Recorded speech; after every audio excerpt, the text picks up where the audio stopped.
Hello. So I decided to show you guys a before.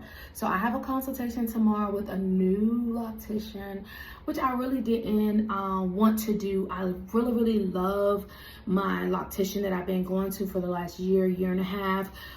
She does great work, and she's also just great to be around, great energy, and that means a lot to me as a consumer. But she was very transparent with me and said, hey, like, you probably need someone that can do reconstruction on some of your locks, especially in the front.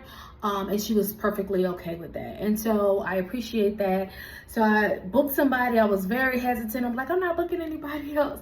But, you know, it's a lot of nerves. I'm going to show you guys so you can see the before. So I'm getting up close and personal, y'all. Up close and personal.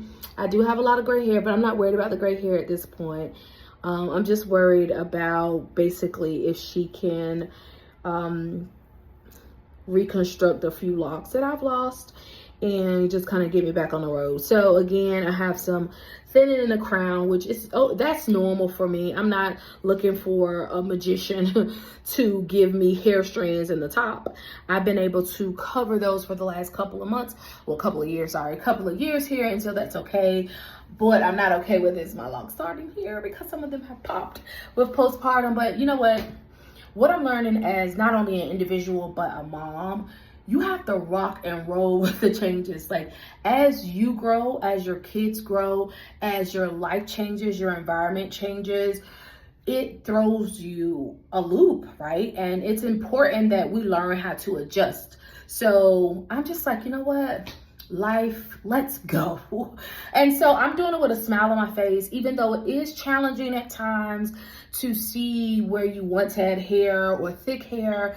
If you saw pictures of me when I was in my 20s or 30s, I definitely had thick hair, natural hair, and hair thinning wasn't an issue for me. But as a 40-year-old woman, I'm having hair issues, and that's okay. It's very isolated because it's right here. But now combined with postpartum, I'm just experiencing a different form of my hair. And so I want to go see what this young lady is about. You know, she's a specialist in this area. And so it's something that I'm not a specialist in. So you go see a specialist. And so we'll see what she has to, as a suggestion or a recommendation for me. I'm taking you guys along on the journey. I hope you guys appreciate it. Like, it's a lot to be this transparent, but I know this is going to help somebody. You know, I know that there's people who want to know about this, that's experiencing this, or currently you're pregnant and you have the same situation. Like, hey, I'm already dealing with something at the time.